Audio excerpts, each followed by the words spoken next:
আমি মাটন খেলাম, এটা মানে বিফ, মাটন বলে বিফ খাইয়ে দিলেন। আপনার কি রিলিজিয়ন কি আপনার? তাহলে সেই জায়গায় যে খাবার পরিবেশন করেছে খাদ্য, তার অপরাধটা কোথায়? আমি তো আবার বলছি, তার অপরাধ কোথায় সেটা যে করেছে সে বলতে পারবে, তার প্রতিনিধি তো আমি নই। এক, দু নম্বর, অপরাধ যদি করা থাকে করেছে, তাহলে সেই জায়গায় অপরাধ করে যে ব্যক্তি, যেই রেস্টুরেন্টের কর্ণধার, তার বিরুদ্ধে কেন মামলা হলো না?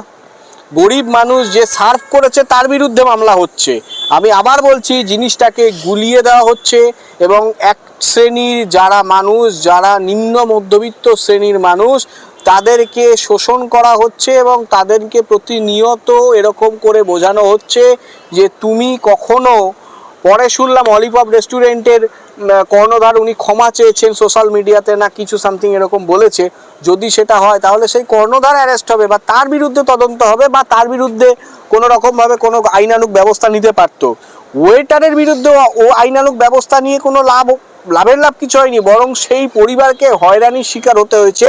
আমাদের বন্ধুস্থানীয় অ্যাডভোকেট শামীম আহমদ তার হয়ে তদবির করছেন এবং তার হয়ে মুভ করছেন, এবং ঘটনাচক্রে যখন তার হয়ে যখন সওয়াল করা হয়েছে, আমাদের বন্ধু অ্যাডভোকেট তার হয়ে সওয়াল করার পরপরই দেখলাম তার তরফ থেকে বলা হয়েছে যে এটা ক্ষমা চাইছি বা ভুল হয়েছে জিনিসটা। তার মানে বুঝতে হবে, যখন আইনের ডান্ডাটা তাদের মতো কন্টেন্টের মানে সোশ্যাল মিডিয়া ইনফ্লুয়েন্সারের গায়ে পড়ছে, তখন সেই ভুলটা তার মাথায় আসছে। কিন্তু তাকে কিন্তু রেস্তোরাঁতে একছত্র তাকে অপমান করা হয়েছে সমস্ত লোকের সামনে।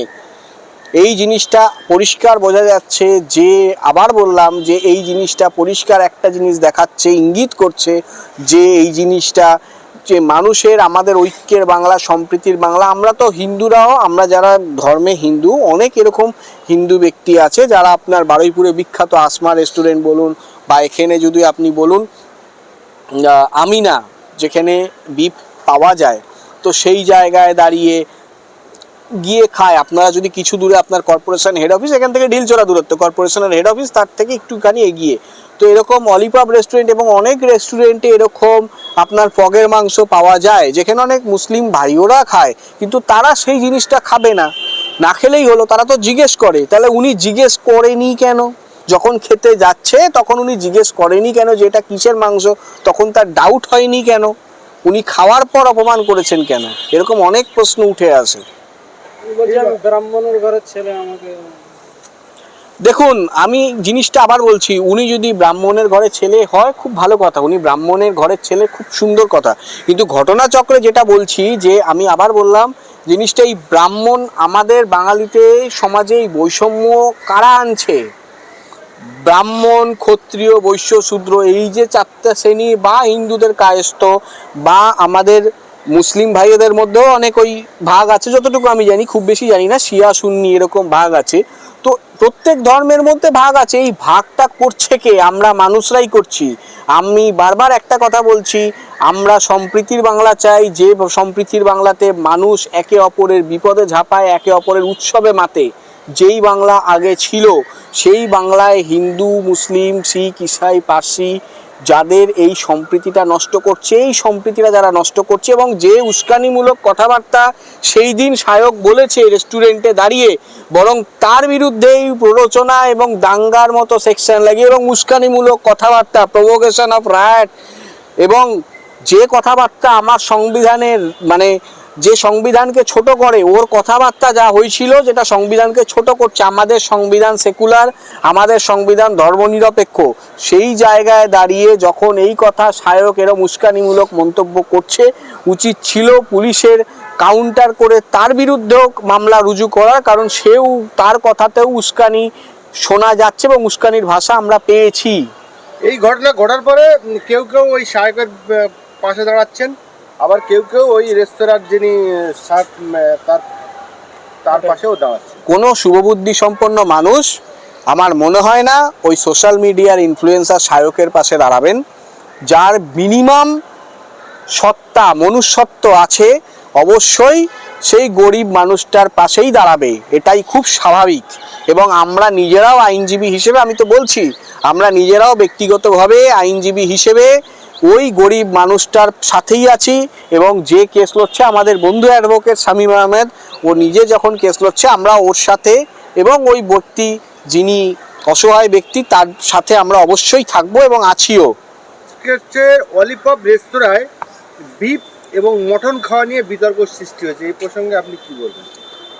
আমি এর আগেও বলেছি, এখনও বলছি, টোটাল জিনিসটাকে ভোট যত সামনে আসবে পুরো জিনিসটাকে হিন্দু মুসলমানের জিগির তুলে জিনিসটাকে গুলিয়ে দেওয়ার একটা প্রবণতা আমাদের সম্প্রীতির বাংলায়, সম্প্রীতি হিন্দু মুসলমানের যে সম্প্রীতি, এবং বিভিন্ন শুধু নট অনলি হিন্দু মুসলমান, আরও যারা বিভিন্ন জাতের বা বিভিন্ন ধর্মের যারা আছেন তাদেরকে গুলিয়ে দেওয়া হচ্ছে জাতের নামে। এই বজ্জাতি যত ভোট আসবে তত এটা করবে।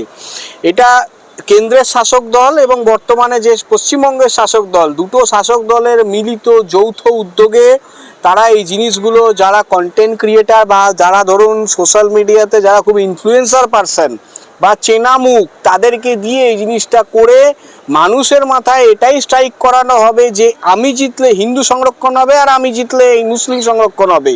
কিন্তু তাদের মাথায় এটা, কাউকে মানুষের মাথা থেকে এই জিনিসটাকে ডাইভার্ট করে দেওয়ার চেষ্টা হচ্ছে যে দুর্নীতি বলুন, শিক্ষাক্ষেত্রে নৈরাজ্য বলুন, শিক্ষাঙ্গনের উন্নতি নেই, পঠন পাঠনের উন্নতি নয়, শিক্ষাক্ষেত্রে কোনো নতুন শিক্ষাঙ্গন খোলার ব্যাপার নেই, 100 দিনের কাজের টাকা নেই, রুজি রুটি নেই, শিল্পায়ন নেই, এই জিনিসগুলো যাতে মানুষের মাথায় না আসে।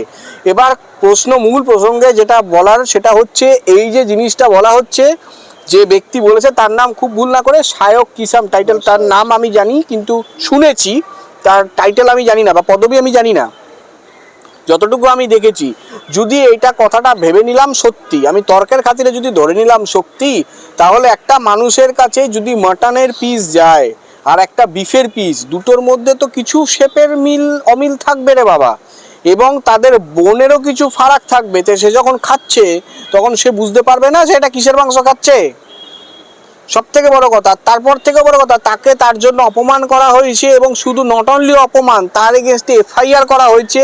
এবং সে একটা গরিব মানুষ, সে দিন আনে দিন খায়, সে একটা রেস্তোরাঁয় কাজ করে, সেই রেস্তোরাঁয় কাজ করে যে মজুর, সেই মানুষটাকে আপনার লক আপ করা হয়েছে বা তার এগেনস্টে কগনিজেবল অফেন্স বা নন কগনিজেবল অফেন্সে এফআইআর সেকশনে এফআইআর করা হয়েছে। এবং তার ভিত্তিতে গরিব মানুষ, একাংশের যারা খেটে খাওয়া মানুষ, তারা শোষিত হচ্ছে। যদি সেটার দোষ হয় তাহলে সেই মালিকও, সেই কর্তৃপক্ষ দায়ী। কেন সায়ক সেই জায়গায় সেই রেস্টুরেন্টের মালিককে সেটা করলো না? তার এগেনস্টে করা উচিত ছিল, সেখানে করলো ওয়েটারের এগেনস্টে। এটা বুঝে নিতে হবে, শ্রমিক শ্রেণী বা গরিব মানুষ যারা শোষিত, দিন রাত শোষণ করা হচ্ছে, তাদেরকে শোষণ আরও বেশি করে করবে। এটা এই সমাজ সেটা বুঝিয়ে দিচ্ছে। এই যে আজ দিল্লি মুখ্যমন্ত্রী গেল নির্বাচন কমিশনের সামনে গিয়ে বলছে ওখানকার কেন্দ্র বাহিনী যারা